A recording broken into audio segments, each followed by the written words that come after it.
And let your glory shine upon your servant alone, Lord Jesus. Holy Spirit, guide us Yes, Lord. and talk to us. Yes, In the mighty name of Jesus Christ, we pray. Amen. So, nung dumating po dito si Pastor Lawrence, sabi niya, leader daw po tayo lahat, di ba? Amen? Kaya, a leader, it doesn't mean na nagkakaroon na tayo ng malaki ng ating ulo or nagkakaroon na tayo ng spirit of superiority. So, but then, habang ginagamit tayo ng Panginoon, nade-develop po ang ating pagiging servanthood. Amen? So, basahin ko muna. Servant leadership. So, putting your team first and yourself second. A good objective of leadership is to help those who are doing poorly to do well and to help those who are doing well to do even better. So, lahat po tayo ay nagpapataasan. Amen? So, what is servant leadership? As a servant leadership, you're a servant first. Kailangan maging servant muna tayo. Kailangan hindi tayo pinagsisilbihan, kundi tayo ang nagsisilbi. Amen? So, you focus on the needs of others, especially team leaders. Before you consider your own, you acknowledge other people's perspective, give them the support they need to meet their work and personal goals. Involve them in decisions where inappropriate. Kailangan nagkakaroon tayo ng team building. Sabi nga, may kasabihan nga, team works, make the dream works. Amen. So, kaya nagkaroon po ng victorious ang ating anniversary kasi nagkaroon tayo ng unity. Kung nakita lang natin yung mga ginagawa natin during that Chinese New Year, 3 days, napakaganda tingnan, di ba? Lahat talaga may ginagawa. Kaya napakabuti talaga ng Panginoon sa ating buhay kasi dinedevelop niya yung ating mindset. Kasi kailangan dapat kapag nag-serve tayo sa Panginoon, we are in the right mindset, right attitude, and the right character. Kasi isa po yan na binabasihan ng Panginoon sa atin. Amen. Bilang isang Kristiyano at naglilingkod sa Panginoon. Amen.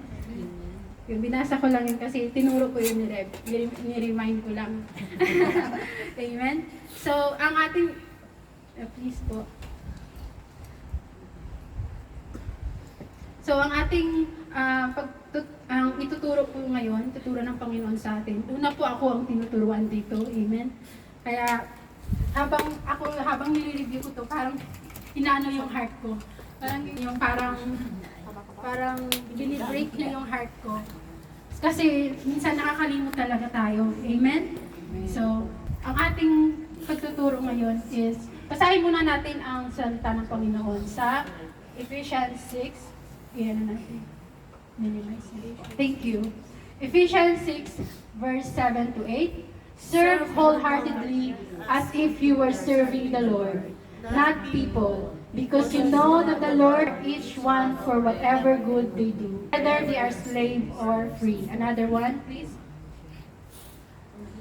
Ephesians 2:10, for we are His workmanship in Christ Jesus, for good works which prepared beforehand, that we should walk in them. So lahat po tayo ay may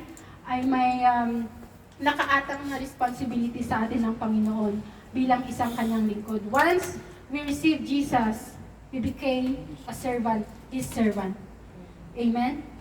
So to be a servant requires a mentality and spiritually strong and change of attitude or character. Kailangan maayos ang ating puso, prepared, aware sa commitment. Amen?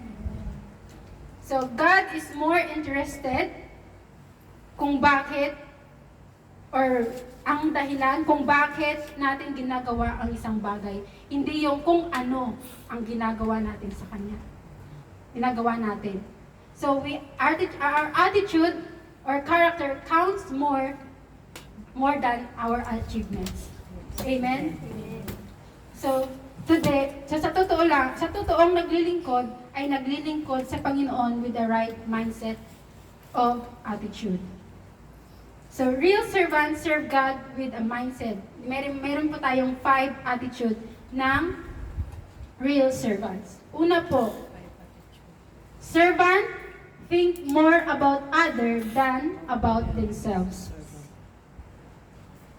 Sabi po sa sa 2 Corinthians 5 at sa Galatians 2:20, kailangan we have to die out in ourselves. We need in Matthew 6:24-26 to take up your cross and follow me, sabi nga ng Panginoon. So kailangan we need to die in ourselves to become a servant of God. Servant focus on other, not on themselves. So kailangan true humility at ang pagiging selflessness. Not thinking less of ourselves, but thinking ourselves less. Amen? Amen. Basahin natin sa Philippians 2:4, not looking to your own interest, but each of you to the interests of the others. Amen?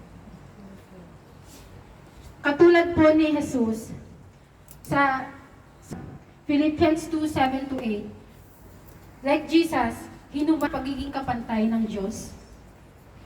So rather, basahin po natin, rather he made himself by taking the very nature of a servant, being made in human likeness, and being found in appearance as a man, he humbled himself by becoming obedient to death, even death on a cross. So yun po ang lalakaran natin. Yun po ang titingnan natin, si Jesus. Even though He is the Son of God, He became a man for us. Para madalit mo natin siyang maabot. Amen? Amen. He became the nature of a servant. Nagkakaroon siya ng nature of a servant. Amen? Amen. So, yung tanong po, kailan ba natin pinasawalang bahala or isineset aside ang ating sarili sa iba? Because we can't be a servant if we are still full of ourselves. Sarili lang ang iniisip at kapakanan. It's only when we forget ourselves. Kaya kailangan talaga pag naging leader ka, talagang kailangan, sabi nga ni Catherine Holman, die. Ano na ba kayo sa turo ni Catherine Holman? Kaya lagi niya sinasabi, die. Para siyang parang grabe talaga yung anointing niya. So, ang ibig sabihin die is you need to die on yourself. Kailangan mong mamatay talaga sa sarili mo para maging lingkod ng Panginoon. Katulad ni Jesus. Hallelujah. Real servants avoid self-serving. So the intention should be very clear is to serve the Lord. Huwag maglingkod para magustuhan tayo ng mga tao, para admire nila tayo, or para sa atin ma-achieve natin ang ating goal, yung personal goal. Amen? Yung motive po natin. Yung pansariling hangarin. So that is the wrong mindset set of serving. Kasi mapapagod lang po tayo. Amen? So we cannot please everyone. Pero pag si Lord, alam mo kung ang disposition mo sa Panginoon, that you know in your heart that yung intention mo lang is to serve the Lord. Magkakaroon ka ng kapayapaan serving Him. Amen? Joy, there is joy in your heart. So, don't bargain with God using our service. Huwag tayong magkapag-bargain sa Panginoon. Kailangan, gagawin ko ito, Panginoon. Pero, kailangan may gawin ka muna. Hindi mo ganun.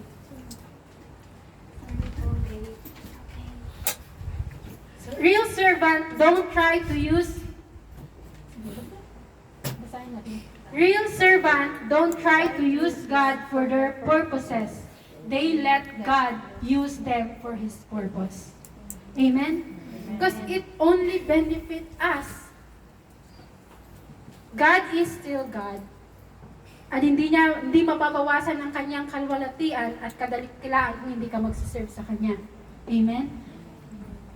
Thinking like a servant ay hindi madali sapagkat ito ay masusubok tulad ng ating mga personal life, ng ating mga sarili.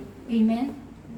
So, we are changing from glory to glory. We are changing from God is sanctifying us every day. Kaya kailangan talaga may pinuprone ang Panginoon sa atin as a servant. Amen? Amen. Kaya dahil nga as a human being, we are by nature selfish. Thinking about most of the time mga myself and I, di ba po? Kasi dati nung wala pa ang Panginoon sa atin, naalala ko rin ang sarili ko, I'm very lost talaga. Kasi nagtatanong talaga ako sa buhay, ano ba talaga yung purpose? Bakit ba talaga tayo nandito sa mundo? Ano ba talaga yung totoong buhay? Parang, alam mo yung may gusto kang gawin, ito yung gusto mo, pero may dead end siya eh. Parang hindi mo alam na kung ano yung mangyayari in the end. Yung goal mo na yung maabot mo nga, but then ano pa ang susunod? May dead end siya.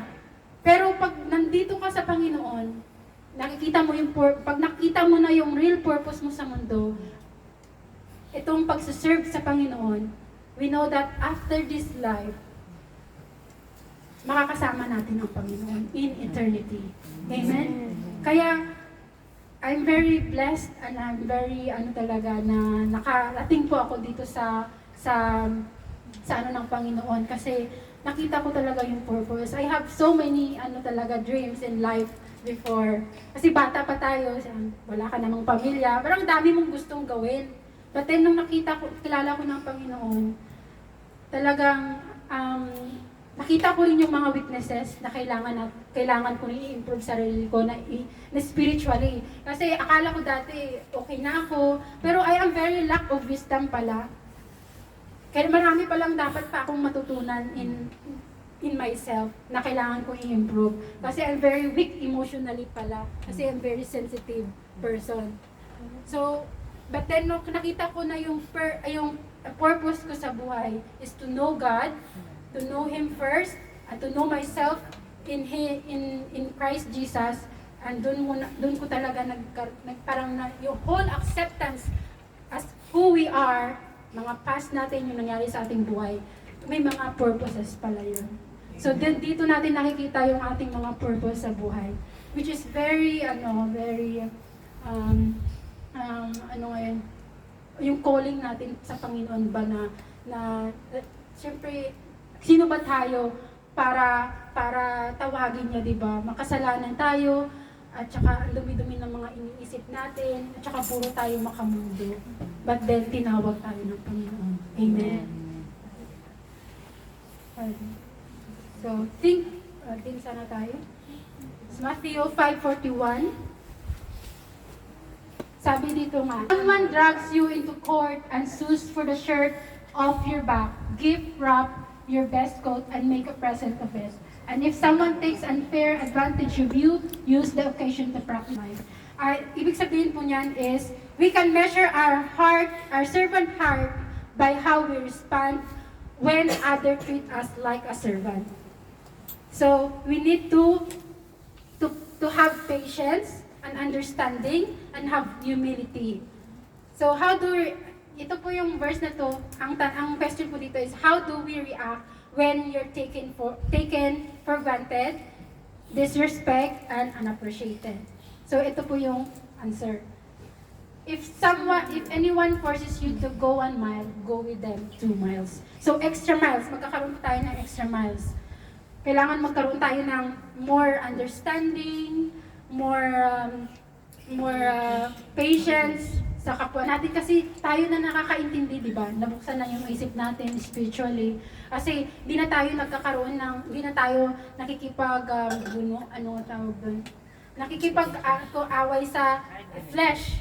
We are now wrestling with the spiritual realm. Di ba? Kasi alam natin ang taong yun kung bakit niya ginagawa sa atin, because they are possessed. Amen? They are possessed when they are not believers yet. But they are demonized when they are believers. Amen? Understand po ba? Naintindihan po ba? Amen. Hallelujah. So, do an extra mile. Extra mile. Ang pangalawa po, servant, think like stewards, not. Tandaan, ang Diyos ang magmamay-ari ng lahat. Steward means pinagkakatiwalaan, who entrusted to manage an estate or may pagmamahari, may mga position na pinagkakatiwala sa kanila. Amen? So God expects us to be trustworthy sa lahat ng bagay na ipinagkakatiwala niya. Pinagkakatiwala sa Kanya.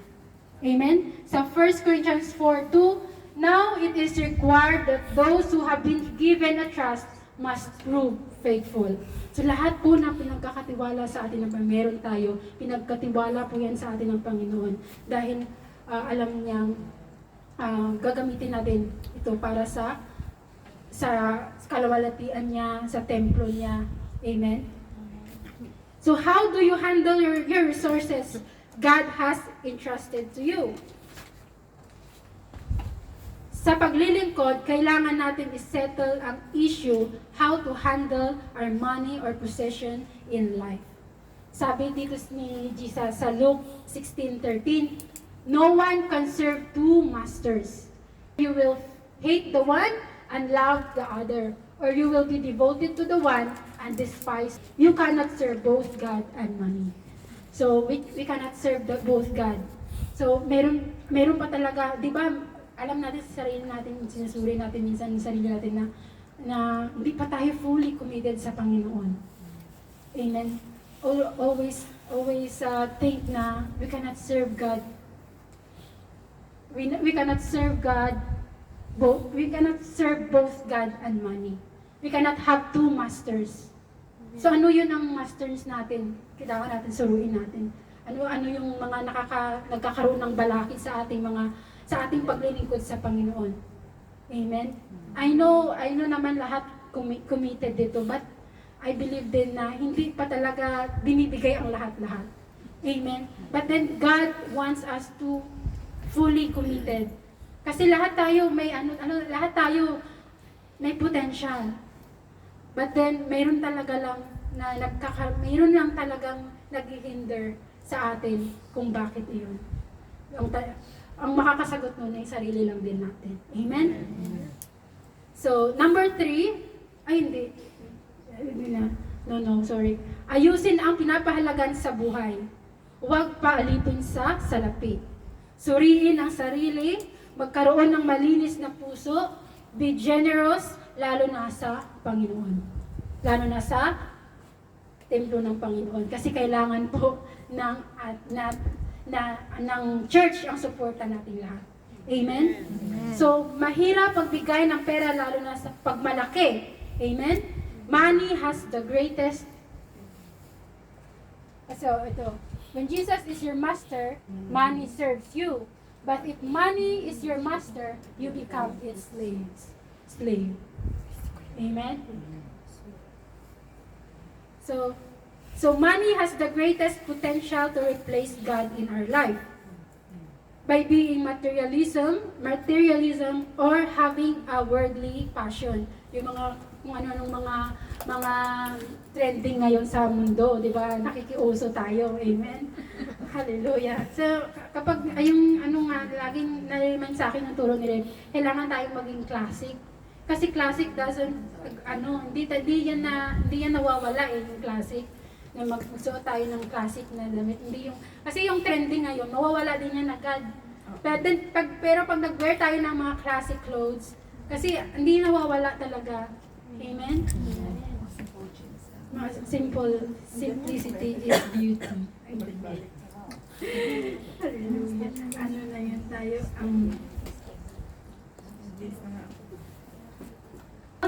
Wait lang po. So when Jesus is your master, money serves you. But if money is your master, you become his slave. So wealth is not a sin, but failing to use it for God's glory is. Kaya depende po sa atin kung paano natin gagamitin yung mga bagay na pinagkakatiwala sa atin ng Panginoon. Amen. Kaya nga, pag naghingi tayo ng malaki, kailangan alam din natin kung saan gagamitin yun. Amen. So, God uses money to test our faithfulness as a servant. Sabi sa Luke 16:10 to 12, basahin po natin, or ako na lang. Whoever can be trusted with very little can also be trusted with much. Whoever is dishonest with very little will also be dishonest with much. So if you have not been trustworthy in handling worldly wealth, who will trust you with true riches? And if you have not been trustworthy with someone else's property, who will give you property of your own? So kapag pinagkatiwalaan tayo sa maliit, mapagkakatiwalaan din tayo sa malaki. Pag pinagkatiwalaan tayo in serving God sa maliit na bagay lang, mapapagkatiwalaan din tayo sa mas malaking gawain dito sa lalo na sa ministry ng Panginoon. I mean, not just in money, di ba? Sa atin, di ba dito, mga leaders, naging ano muna yan, naging taga-hugas muna, naging taga-linis muna ng banyo, bago naging lahat po na mga pastor, taga-luto, lahat po yan. Pastora Arlene, Pastora Lerma, yan po yung pinagdaanan bago naging leader. Amen? So, next po tayo sa number 3. Servant think about their work, not others are doing. So, mind your own business. Amen? So, they don't compare or criticize or compete with other servant or ministries. So, wait for your turn. Lahat po tayo may mga kanya-kanyang oras. Perfect time. Kasi dinidevelop na tayo ng Panginoon. Dinidevelop yung skills natin to serve Him. Amen. In different way. So, they too busy doing the work God has given them. Kailangan focus lang tayo kung anong binibigay na task or responsibility sa atin. Hayaan mo na ang Panginoon na mag-promote sa iyo. Amen. God knows our heart naman. God knows our motives. Amen? Amen. So we are all on the same team. Our goal is to make God look good. Our goal is to make God look good. Hindi yung sarili natin. Amen? Not ourselves. Bibigyan tayo ng kanya-kanyang assignment. Amen. May taga-luto, may taga-sayaw, may taga-kanta, may taga-projector, may taga-piano, may taga-kain din. Amen. So we are uniquely shaped. We are uniquely shaped. So sabi ni Paul dito sa Galatians 5:26, let us not become conceited, provoking and envying each other. That means we will not compare ourselves with each other, as if one of us were better and another worse.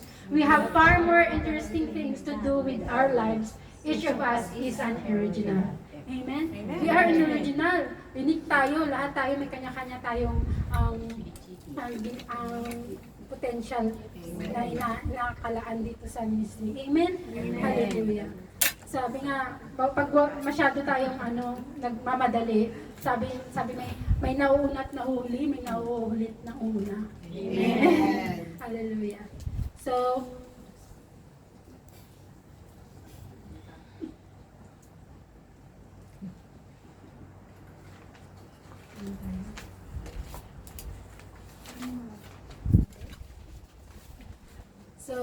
keep busy serving and working. No complain. Tulad ni Martha. Si Martha, nung nag-complain siya kay Jesus, tungkol kay Maria na hindi tumutulong, di ba? She lost her servant start there. Kaya, kailangan huwag tayong maging complain. At saka, real servant don't complain of unfairness. Nagkakaroon ng unfairness. Bakit ganun unfair? God knows our heart. Just wait. So, when we are criticized, handle yourself to react. You have a self-control. In Romans 14:4, sabi dito, who are you to judge someone else's servant? To master, servant stands or fall, and they will stand for the Lord make them stand. Amen? Amen. It is not our job to defend ourselves against criticism. Nung minsan, may rin maging quiet. Be quiet, be in silence, pray to God, and read the Word of God. Amen. So let God handle it. God is in control. Amen. Kasi tayo talaga mga lingkod, we are prone also in criticism, sa mga kritisismo. Maraming nakikita. Kasi nga, pag malago tayo, may ano yun, pag mabunga tayo, may nagbabato. Amen. Tama ba yung ano ko? Amen. So, sa example na rin kay Nehemiah sa Nehemiah 6:3 kasi nga inibitahan siya ni Geshem at ni Sanballat. Pero alam niya may balak sa kanya. Kung bakit kasi may ginagawa kasi si Nehemiah that time para sa Panginoon. Pero alam niya na may parang naiinggit sila sa kanya. Alam niya na may masamang balak sa kanya. So ano sinabi ni Nehemiah? Ito, basahin mo natin. Inanyayahan ako ni Sanballat at ni Gesem na makipag-usap sa kanila sa isang nayon, sa kapatagan ng uno. Alam kong may masama silang balak sa akin, kaya't nagpadala ako ng mga sugo para sabihin sa kanila, malahalaga ang aking ginagawa rito, kaya hindi ako makakapunta riyan. Hindi ko maaaring ipatigil ang trabaho rito para makipagkita lamang sa inyo. Yun sabihin natin lagi pag may nagyayaya. Ay, mahalaga ang aking ginagawa rito. Amen. Huwag mo istorbohin. Amen? Hallelujah. Ouch na naman. Lahat po sa atin. Lahat po yun sa atin. Amen? If you serve like Jesus, you can expect to be criticized. So you cannot please all people. Amen. So, basahin natin sa Matthew 5:10-12. Blessed are those who are persecuted because of righteousness, for theirs is the kingdom of heaven. Blessed are you when people insult you and falsely say all kinds of evil against you because of me. Rejoice and be glad, because great reward in heaven. For in the same way, they persecuted the prophets who were before you. So mga dati-dating mga prophets, hindi sila exempted sa mga kritisismo. Mas malala pa nga yung sa kanila. Kasi karumal-dumal yung mga nangyari sa kanila nung namatay sila, di ba? Maliit pala yan sa atin. Parang na lang yan, mga crumbs ba? Crumbs. Amen. Mga leftovers na lang. Pero dati talaga, mas malala talaga yung mga criticism sa kanila. Talaga, pinapatay talaga, di ba? Lahat talaga. Kaya we need to be aware din sa kanilang mga ginagawa. Amen. So one of the most beautiful act of love and service shown to Jesus was criticized by the disciple. Yung si Mary, he took the most valuable thing na naalala natin. She owns, meron siyang expensive perfume and she put it into Jesus' feet. Amen.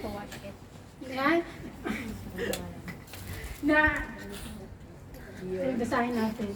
Pero mahaba. Yung na lang. Kasi yung oras natin. Kasi sabi ng mga disipulo kasi sa kanya, what a waste! Sayang naman, bakit pinakamahal na perfume yun, binuhos mo lang sa paa, di ba? Kaya disipulo, what a waste, it is a waste. Dito, why this waste? Sabi niya. Pero sabi ng Panginoon, beautiful thing. Beautiful thing. Dito, beautiful thing. Sinabi niya dito. In other translation din, sabi niya, it is very significant. So, that's all mattered. Amen? Your service for Christ is never wasted, regardless of what others say. Amen? Kasi si Jesus kasi that time, malapit na siyang pako sa krus. Amen? Basahin natin yung whole chapter na yun kasi para malaman natin yung whole essence ng verses na to. Amen? So, number 4 po, servant based their identity. Assurance sa kanyang identity bilang lingkod ng Panginoon. They remember they are loved and accepted by grace. Amen? Servant don't have to prove their worth. Willing i-accept ang mga gawain na kahit alam nila na ito ay sa tingin ng iba, mababang uring gawain lamang. Amen? So, example, Jesus washing the feet of His disciples. Nasa ngayon? Jesus knew, sa John 13:3, Jesus knew that the Father had put all things under His power, and that He had come from God and was returning to God. So He got up from the meal, took off his outer clothing, and wrapped a towel around his waist. After that, He poured water into a basin and began to wash His disciples' feet, drying them with the towel that was wrapped around Him. Hinugasan niya yung paa ng kanyang mga lingkod. Amen? So, pero kahit ginawa niya, yung mababang ano kasi yun, yung mababang uri ng gawain. But then, Jesus humbled Himself para gawin iyon para sa mga disciples niya. Amen? But then, He is secure by His sonship na anak siya ng Panginoon. Alam niya na siya ay anak ng Diyos. Tayo din, kailangan alam natin na secure tayo. Dapat secure din tayo sa ating identity, sa ating worth sa Panginoon. Amen? So, only secure people can serve. So, know your worth in Christ and an identity in our relationship to Christ. Free ourselves from expectation of others. So, yan minsan 'di ba nade-drain tayo kasi ang mali kasi yung motive natin minsan. And wag din natin kunin ang lahat kasi pwede rin tayo kaya nga tayo ay working in a team. So, kung pwede natin i-distribute, pwede tayong humingi ng tulong sa kapatiran natin kung hindi na natin kaya. Amen. Kasi minsan kinagrab na natin lahat kasi gusto natin tayo ng appreciation. Amen. Amen.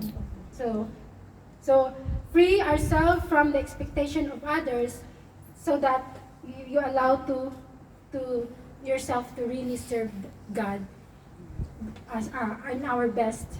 Amen. Servant don't ask any recognition or validation for their work. Amen. Sa 2 Corinthians 10:18, sabi dito, you may brag about yourself, but the only approval that counts is the Lord's approval. Amen. So, katulad ni James, kapatid po siya ni Jesus. Nabasa ba natin yung James? Sabi niya dito yung sa greetings niya, sabi niya dito, servant of God and of the Lord Jesus Christ. He didn't identify himself as a brother of Jesus, but he identified himself as a servant of God and of Jesus Christ. Di ba mababa ang kanyang puso para hindi siya nagmalaki na anak, na kapatid ako ni Jesus. Amen? So the closer we get to Jesus, the less you need to promote ourselves.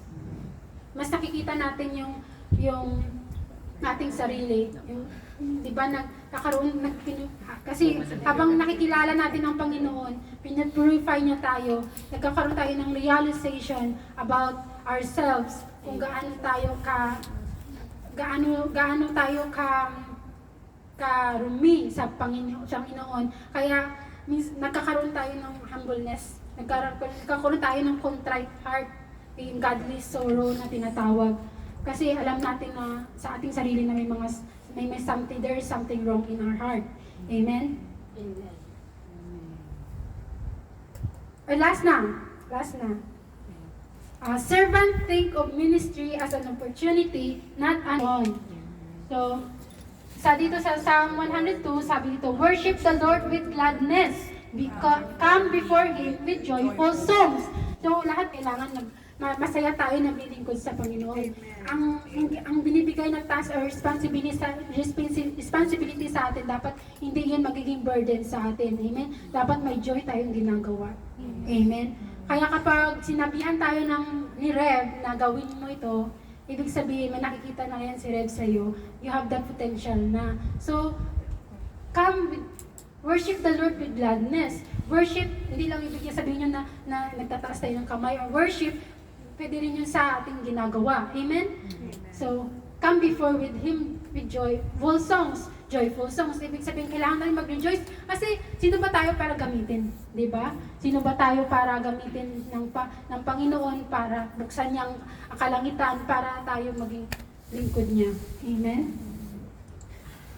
Hallelujah. So, they enjoy helping people, meeting needs, and doing ministry. Kaya kailangan, kapag sabi na tayo ng kasi meron na tayong evangelism every afternoon. So, lahat po tayo. Lahat po tayo. Kung sinong gustong maglingkod talaga, fully committed, mag-commit sa Panginoon, be open. Amen. They serve the Lord with gladness. Amen. Sa verse 2. So, why serve the Lord with gladness? Because they love the Lord. They are grateful for His grace. Kasi we are serving the Lord by grace lang naman. Hindi naman tayo skilled talaga, hindi tayo nag-train or hindi tayo nag-aral. Nag-aral tayo sa Holy Spirit University. Amen. Amen. Doon lang tayo sa nagbe-base lang tayo sa katuruan ng banal na espiritu. Amen. So if you are grateful, then dapat kang maglingkod sa Panginoon. Kasi you know that ability is not from you, it's from the Lord. Amen. So they know serving is the highest use of life. Alam nila na ang paglingkod sa Panginoon is the highest use of life. They know God has promised us a reward. Hindi lang reward ito, hindi lang binabasihan ng reward. Alam natin na may magandang ginagawa ang Panginoon sa ating buhay. Amen. Kasi He is changing us from glory to glory, and He is changing our life also. Not only our life, but also the life of our family. Amen. Hallelujah. He freed us from any sorrow, kabigatan ng buhay. Di ba nagkakaroon tayo ng peace? Tingnan mo kapag tayo sa Panginoon, naglilingkod tayo sa Panginoon. Minsan, di ba, pag mabigat na, gusto natin na manahimik na lang or mag-alone time. But then pag dinala natin yung yapan-yapak natin sa tahanan niya, kakaroon talaga nawawala yung kabigatan na yun kasi inaalis niya. Amen? Hallelujah. Alam kong nakaranas din ako ng ganyan. Akala ko gusto ko mag-isa na lang yung ganun. But then, kasi ang bigat na. But then, pag lumapit tayo sa Panginoon, mas magaan. Amen?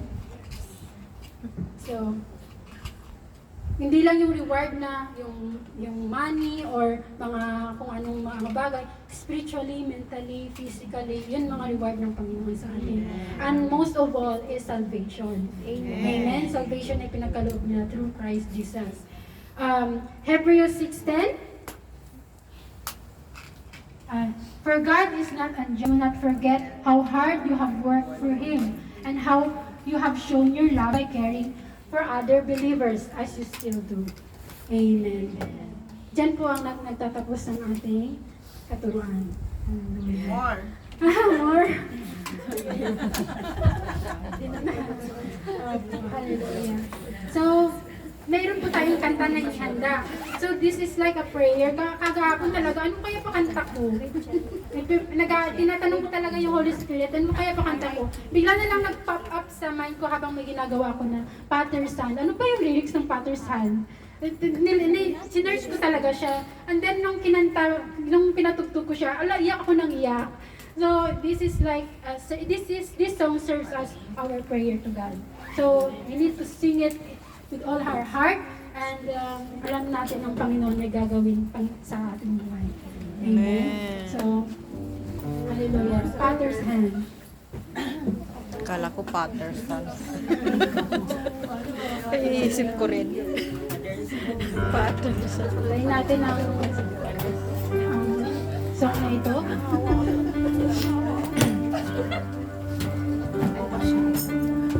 Thank you, Jesus. Oh, thank you, Holy Spirit. Thank you, Father God in heaven. We love you, Lord. Thank you for your goodness. Thank you for your patience to us, Lord Jesus. Create in us a pure heart, O Lord.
all my life through your eyes.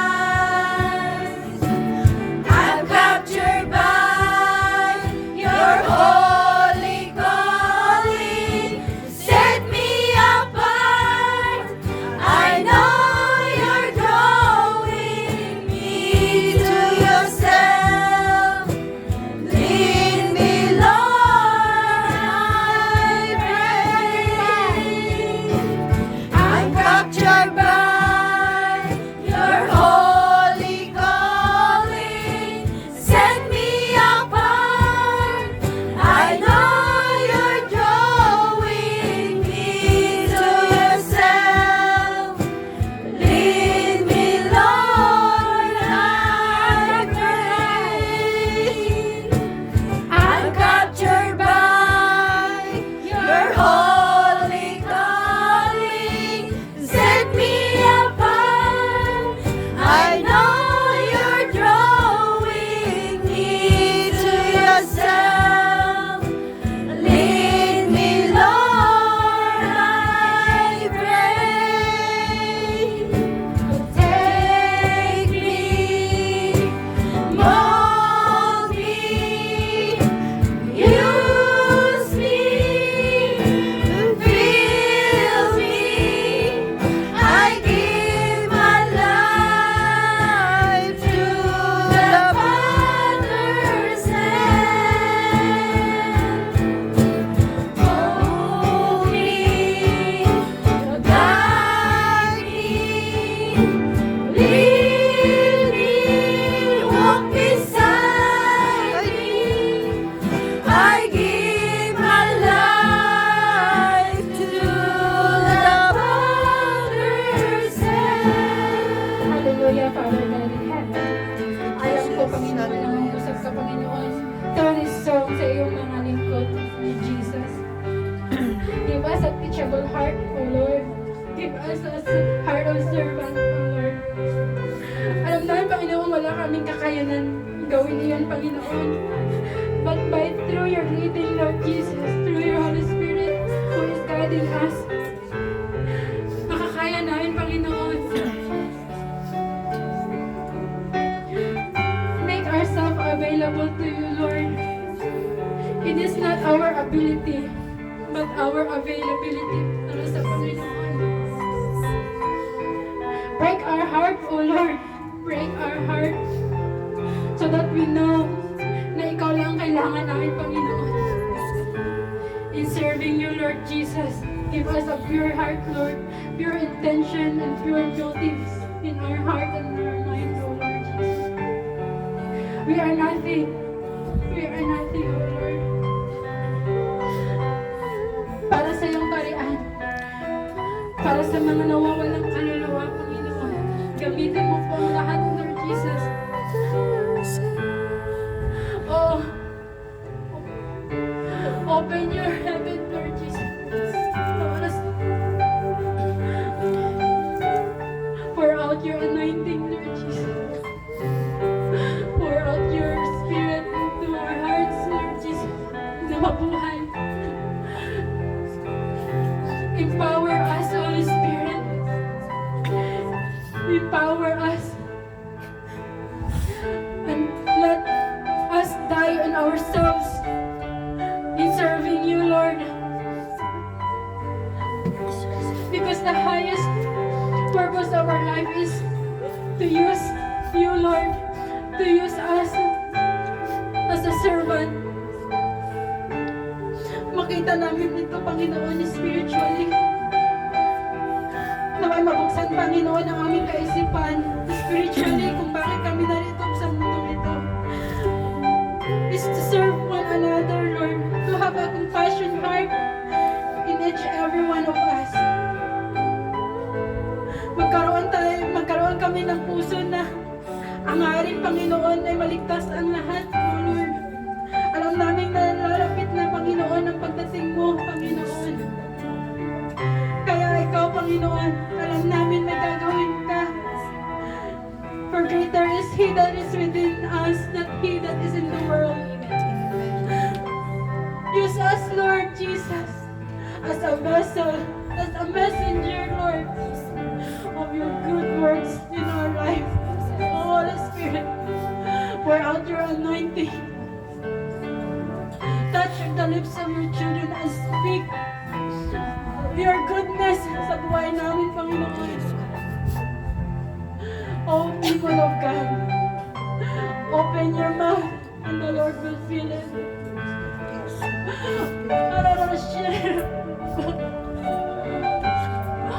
Thank you, Lord. Give us a compassion heart for everyone. Kahit mga kaaway namin, Panginoon, magkaroon kami ng compassion heart na ma-share, Panginoon, ang goodness ng Panginoon.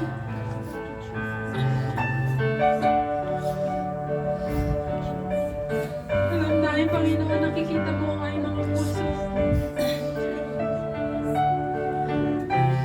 na handang maglingkod sa iyo, Panginoon. Thank you, Jesus. Lahat po kami, Panginoon, uniquely nag-create mo, Panginoon. Naway makita namin iyon, Panginoon, lahat ng gift na pinagkakalaw mo sa amin at hayaan namin ang aming mga sarili na i-hone po ito, Panginoon, na palaguin ito, Panginoon, to use for your glory alone, Lord Jesus. Ma-improve namin ang aming sarili, Panginoon, sa paglilingkod sa iyo, Father God. Maraming salamat, Ama. Maraming salamat sa pag-ibig mo. Thank you. Tinawag mo kami. For many are chosen. For many are called, but few are chosen. For the harvest are plenty, but the laborers are few. Use us, O God. Gamitin niyo po kami, Panginoon. Alisin niyo po, Panginoon, itong kung ano man ang bibigat na nag-ihinder, Panginoon, sa amin. Para maglingkod sa iyo, Panginoon. And let ourselves na mag-full trust, Panginoon, sa iyo, na alam namin na ba kami naglilingkod sa iyo, Panginoon, na ginagawa ka sa aming mga buhay. Na ginagawa ka, Panginoon, sa aming pamilya, mga problema namin. Alam namin na may malulutas ito, Panginoon, habang kami naglilingkod sa iyo, Panginoon. Lahat ng kabigatan ito, magaan. Kapag lahat po ay nagtulong-tulong, Panginoon, para buhatin ito, Panginoon. We work as a team. Our one goal is to serve you, Lord, wholeheartedly para magkaroon ng victory ang lahat ng pinapagawa mo sa aming lahat. Maraming salamat, Panginoon. We rebuke all the works of the enemy in our lives para maglingkod sa Panginoon na nagbabalakid, Panginoon, sa paglilingkod namin sa iyo. Maraming salamat, Panginoon. We repent.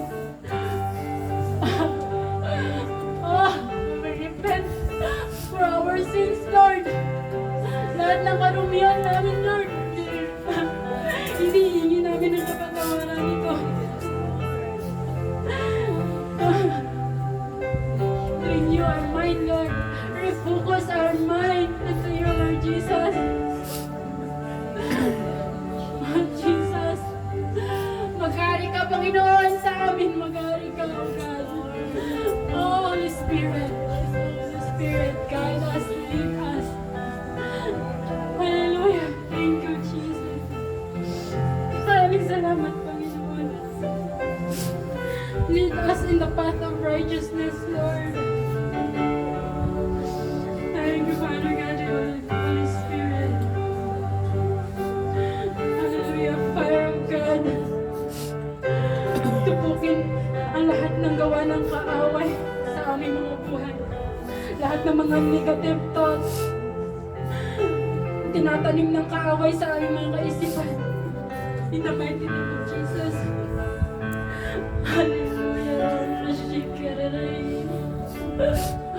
Hallelujah, Lord. Narito po kami, Panginoon, bukas ang aming mga puso't isipan. Pan ang aming mga sarili to use us, Father God in heaven. Hallelujah. You gently call us into your presence, guiding me, Lord. Your Holy Spirit, teach me, dear Lord, to live my life through your eyes. I'm captured by your holy calling. Set me apart. I know you're drawing me to yourself. Lead me, Lord, I pray.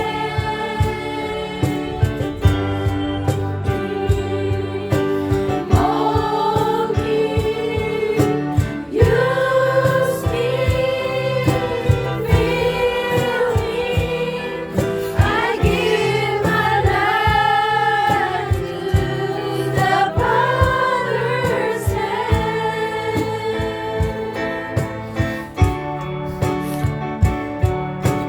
Hold me, guide me, lead me, walk beside me. I give my life to the Father's hand. Salamat, Panginoon. Salamat, O Diyos. Pinupuri ka namin, dinadakila, Panginoon, sa aming mga buhay. Salamat, Panginoon, sa oras na ito. Ikaw po ang maluwalhati. Patuloy kang mangusap sa aming mga buhay, sa aming mga puso't isipan, Jesus. Maraming salamat, Panginoon, for you alone the glory and the highest adoration and honor in Christ Jesus alone. Amen and amen.